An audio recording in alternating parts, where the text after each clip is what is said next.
First అయితే చికెన్ని నీట్గా వాష్ చేసుకున్న తర్వాత ఒక 10 మినిట్స్ వరకు ఇలా సాల్ట్ వాటర్లో డిప్ చేసుకొని సోక్ చేసుకుంటాను నేను. ఇది అన్ని విధాలుగా కూడా చాలా మంచిది. చికెన్లో ఉన్న బ్యాక్టీరియా కూడా ఫుల్గా వాష్ అవుట్ అయిపోతుంది. అలాగే సాల్ట్ వాటర్లో చికెన్ మంచిగా కుక్ అవుతుంది. చికెన్ని మ్యారినేషన్ చేసుకోవడం కోసం ఒక బౌల్లో 1/2 టీ స్పూన్ పసుపు తీసుకున్నాను, 1 ఫుల్ టీ స్పూన్ కారం తీసుకున్నాను. సాల్ట్ కొంచెం తక్కువ వేసుకోవాలి, ఎందుకంటే మళ్ళీ కర్రీలో యాడ్ చేసుకుంటాం కాబట్టి. అండ్ అలాగే కసూరి మేతి కూడా నేను మ్యారినేషన్ చేసేటప్పుడే వేసుకుంటున్నాను. అలాగే కర్రీ లీవ్స్ని చాలా సన్నగా కట్ చేసుకొని వేసుకోవాలి, లేదంటే వీడియోలో చూపిస్తున్నట్టు అలా చిదిమేకొని వేసుకుంటే ఈ ఫ్లేవర్ అనేది చికెన్కి బాగా పడుతుంది అన్నమాట. అలాగే 2-3 టేబుల్ స్పూన్స్ వరకు పెరుగును కూడా యాడ్ చేసుకోవాలి.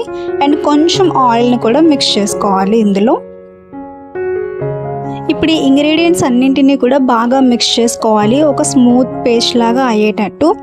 ఈ కారం, ఉప్పు, పసుపు అన్ని ఇంగ్రీడియంట్స్ కూడా సమంగా కలిసిపోయేలాగా ఒక స్మూత్ పేస్ట్ లాగా అయితే దీన్ని మంచిగా మిక్స్ చేసుకోవాలి. ఆ తర్వాత మనం సాల్ట్ వాటర్లో డిప్ చేసుకున్న చికెన్ని వాష్ చేసి తీసుకొచ్చి ఇందులో అయితే యాడ్ చేసుకోవాలి. ఇప్పుడు ఈ చికెన్లో ఉన్న ప్రతి పీస్కి కూడా ఈ పేస్ట్ బాగా అప్లై అయ్యే విధంగా చాలా ఎక్కువసేపు అలా కలుపుతూ ఉండాలి.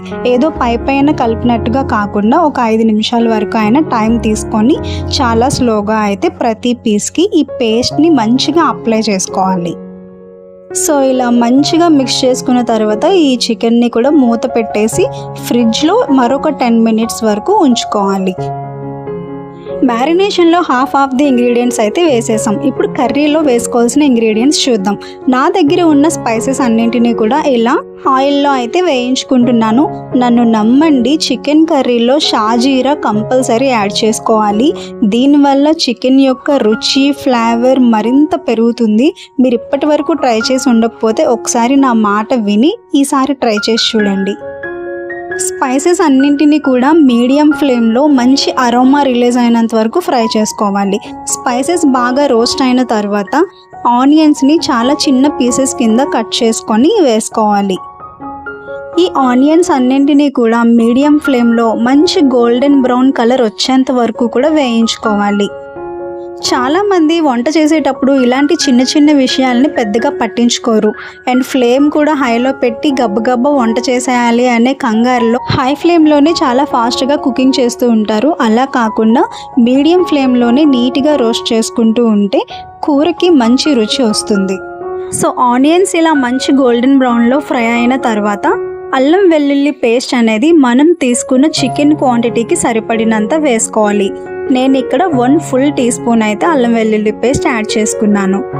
ఇది కూడా లో ఫ్లేమ్లోనే చాలా స్లోగా ఫ్రై చేసుకోవాలి. అండ్ ఆయిల్ మొత్తం పైకి తేలేంత వరకు ఫ్రై చేసుకుంటే అల్లం వెల్లుల్లి పచ్చివాసన అంతా పోయి కూర రుచి చాలా బాగా వస్తుంది. చూడండి, అల్లం వెల్లుల్లి పేస్ట్ చాలా మంచిగా ఫ్రై అయింది, ఆయిల్ మొత్తం సెపరేట్ అయ్యింది. సో ఇలా ఫ్రై చేసుకున్న తర్వాత మనం ఇందాక ఫ్రిడ్జ్లో పెట్టుకున్నాం కదా మ్యారినేట్ చేసుకున్న చికెన్, దాన్ని తీసుకొచ్చి ఇప్పుడు ఇందులో డ్రాప్ చేసుకోవాలి. సో మొత్తం మ్యారినేషన్ గ్రేవీ అంతా కూడా డ్రాప్ చేసేసుకోవాలి. ఇప్పుడు ఈ చికెన్ అంతా కూడా ఆనియన్స్తో పాటు బాగా మిక్స్ అయ్యే విధంగా కాసేపు మిక్స్ చేసుకోవాలి. ఆ తర్వాత ఒక 2 నిమిషాల వరకు మీడియం ఫ్లేమ్లో ఉంచుకొని అలా కలుపుతూనే ఫ్రై చేసుకోవాలి. ఒక 2 నిమిషాలు బాగా ఫ్రై చేసుకున్న తర్వాత దీని మీద మూత పెట్టేసి లో ఫ్లేమ్లోనే చికెన్ని మంచిగా కుక్ చేసుకోవాలి. వీలైతే మధ్య మధ్యలో మూత తీసి కలుపుతూ ఉండాలి. ఇప్పుడు ఒకసారి చికెన్ ఎలా ఉందో మూత తీసి చూద్దాం. చికెన్లో నుంచి వచ్చిన వాటర్ అంతా కూడా బాగా ఆవిరైపోయినట్టు నేను చాలా చక్కగా కుక్ చేసుకున్నాను దీన్ని. సో ఇప్పుడు దీన్ని ఒకసారి మిక్స్ చేసుకొని ఇందులో సన్నగా కట్ చేసుకున్న టమాటోలు అయితే వేసుకుంటున్నాను. ఇప్పుడు ఈ టమాటోలు అన్నింటినీ కూడా బాగా మిక్స్ చేసుకొని మరొక 5 నిమిషాల పాటు మూత పెట్టుకొని లో ఫ్లేమ్లో కుక్ చేసుకోవాలి. టమాటోలు బాగా మగ్గిన తర్వాత కూరని ఒకసారి మిక్స్ చేసుకోవాలి. ఇప్పుడు ఈ కర్రీలో లాస్ట్ ఇంగ్రీడియంట్ అయినటువంటి చికెన్ మసాలా అలాగే కొన్ని పచ్చిమిర్చి యాడ్ చేసుకొని మరొకసారి కలుపుకోవాలి. మీరు బాగా గమనించినట్టయితే కర్రీలో నేను అసలు వాటర్ అనేది యాడ్ చేయలేదు. ఆ చికెన్లో నుంచి రిలీజ్ అయిన వాటర్తోనే కర్రీ అంతా కూడా కుక్ చేశాను.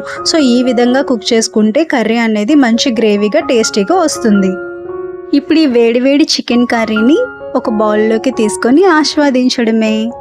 మీరు కూడా ఒకసారి ఈ చికెన్ కర్రీ రెసిపీ ట్రై చేసి ఎలా వచ్చిందో కామెంట్ చేయండి. వీడియో మీకు నచ్చితే తప్పకుండా లైక్ చేయండి. మరిన్ని వీడియోస్ కోసం ఛానల్ని సబ్స్క్రైబ్ చేసుకోండి. Thank you so much for watching అందరికీ.